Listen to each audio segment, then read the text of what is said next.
बस करे चंदा जी, बस करे।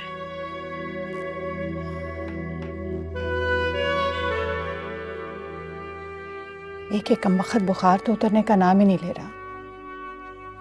पता था मुझे तुम नाजों की पली बड़ी हो, तुम इस जिंदगी की सख्तियां नहीं झेल पाओगी, मगर तुमने मेरी एक बात नहीं मानी।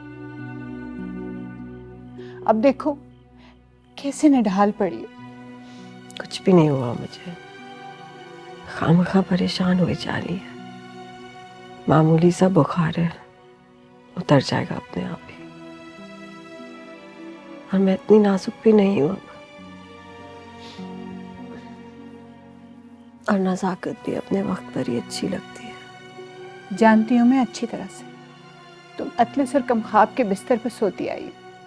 और देखो तुम इस घर में, इस घर की घुटन में खुश नहीं रह सकती। देखो मेरी बात मान लो और सिकंदर साईं को इत्तला कर दो। मुझे अपनी परवाह नहीं है, मेरी तो भली बुरी जैसे कटनी थी कट चुकी। तुम अपने आप को इस तरह से दरबदर ना करो, छोड़ दो अपनी जिद। जिंदगी में पहली बार किसी ने इतनी इज्जत से, इतने मान से वादा लिया है मुझसे चंदा जी। उस वादे का भरम कैसे तोड़ दूं? मैं नहीं चाहती कि कल को कोई कहे कि हम बाजार वालियां वादों का पास रखना नहीं जानती। कौन रखता है अपने किसी वादे का पास? अरे वो तो महल में रानी बन के बैठी है और तुम्हें खामखा इस वादे की जंजीर से बांध रखा है उसने। अरे आज उसकी इद्दत खत्म हो जाएगी ना तो वो चली जाएगी हवेली वापस।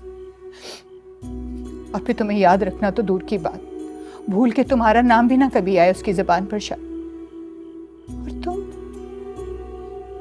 तुम उसके वादे का पास दिल से लगाए बैठी हो। जिसका जो ज़र्फ है वो वही करता है चंदा जी। मुझे करने दीजिए जो मेरा ज़र्फ कहता है।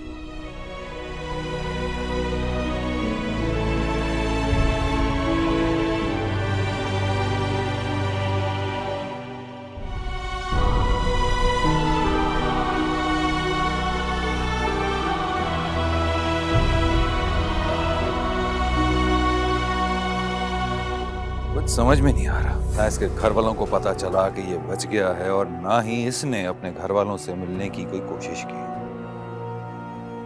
ऐसा ही है शाह जी। आखिर ऐसी कौन सी मजबूरी आन पड़ी कि ये सब कुछ छोड़ छाड़ कर यहीं आकर मलंग बना बैठा है। शाह जी, उसके घर वालों से जो उसकी बात हुई है वो सब मैंने आपको बता दिया। उससे मुझे भी यही अंदाजा हो रहा है कोई खास मकसद है जो डेरा डाल के बैठा है। वो खास मकसद ही तो मैं जानना चाहता हूँ। मेरे आज के बाद तेरी यही ड्यूटी है कि तू उस लड़के पे नजर रख, और ये जिस वजह से भी यहाँ है मुझे वो वजह मालूम करनी है। योगम शाह जी। ध्यान रखना उसे पता ना चले कि हमें पता चल चुका है कि वो कौन है। हो जाएगा शाह जी, बेफिक्र हो।